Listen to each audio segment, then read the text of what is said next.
Hello বন্ধুরা, এই যে আজকের বিরি রান্না করব। তো কিভাবে করব, প্রথমে তো এটা গরম জলে সিদ্ধ করে নেব, তারপরে ছাড়াবো, তারপরে আবার সিদ্ধ করে ভালো করে ধুয়ে পরিষ্কার করে রান্না হবে। তো কিভাবে করব না করব সবই আপনাদেরকে দেখাবো। আর এই গেঁড়ি খেতে কার কার ভালো লাগে, আমরা তো গেঁড়ি বলেই চিনি, আপনারা কি বলে চিনেন আমি তো জানি না, ঠিক কে কী বলে চিনেন অবশ্যই কমেন্টে জানাবেন। আর এটা খেতে কে কে পছন্দ করো অবশ্যই জানাবেন। আর কে কে খাবে চটপট চলে এসো কিন্তু একসাথে বসে খাওয়া দাওয়া হবে। তো এটা এখন সেদ্ধ করে নিই, তারপর দেখাচ্ছি কি করছি। তো এটা সিদ্ধ হয়ে গেছে, এবার এটা ছাড়ানোর জন্য একটা শেক টিফিন নেবে, খুব ইজি পদ্ধতি। আর এবার এইভাবে এই দেখুন বেরিয়ে এসছে।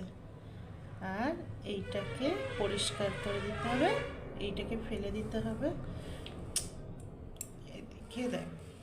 আর এই জিনিসটাকে নিতে হবে। ছাড়ানো হয়ে গেছে, কত ছিল আর ছাড়িয়ে এইটুকুনি হয়েছে। এটাকে এবার নুন দিয়ে ভালো করে চটকে চটকে ধুতে হবে, ধুলে এর ল্যালের ভাবটা কেটে যাবে পরিষ্কার করে। আর ধোয়ার পর এটা আবার হলুদ জল করে সিদ্ধ করতে হবে, তাহলে জামটা নষ্ট হয়ে যাবে। ঘষে ঘষে নুন দিয়ে ভালো করে চটকে চটকে পরিষ্কার করতে হবে। এটা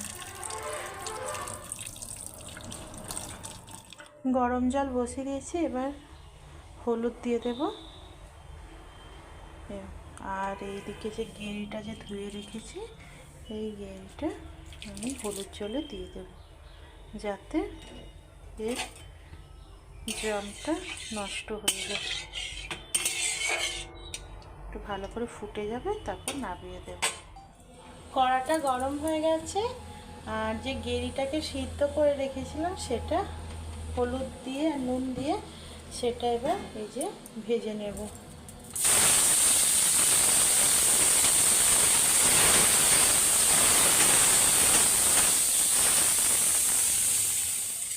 আমার সুন্দর করে ভাজা হয়ে গেছে, এবার আমি এটা তুলে নেব। দেখুন, এবার কড়াইয়ে তেল দিয়ে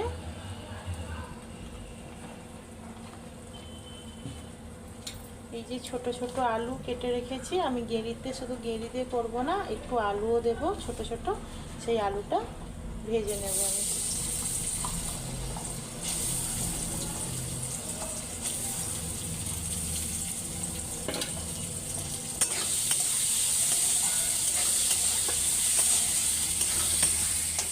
আলুটা লাল হয়ে ভাজা হয়ে গেছে, এবার আমি কুচনো পেঁয়াজগুলো দিয়ে দেবো।